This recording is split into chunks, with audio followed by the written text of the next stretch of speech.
தந்தை மகன் தூய ஆவியின் பேராலே ஆமேன். அரசர்கள் 2ஆம் நூலிலிருந்து வாசகம். அதிகாரம் 5, இறை வார்த்தைகள் 14.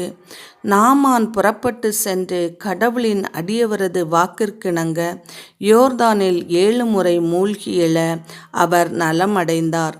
அவரது உடல் சிறு பிள்ளையின் உடலைப் போல் மாறினது. இது ஆண்டவர் வழங்கும் அருள்வாக்கு. இறைவா, உமக்கு நன்றி.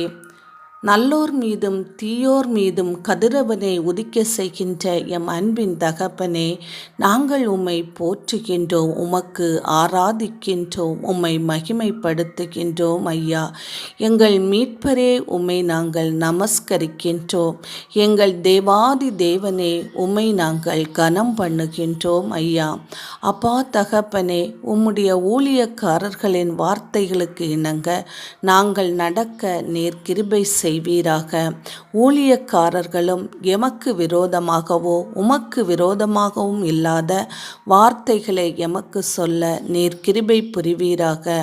பரிசுத்த ஆவியின் துணை கொண்டு அவர்கள் எங்களுக்காக ஜெபிக்க கூடியவர்களாகவும் அதனால் நீர் வெளிப்படுத்தப்படுகிற வார்த்தை வசனங்களை எமக்கு கூறி அதன்படி நாங்கள் வாழ நீர் கிருபை செய்வதற்காகவும் உமக்கு கோடான கோடி நன்றிகள் இயேசப்பா.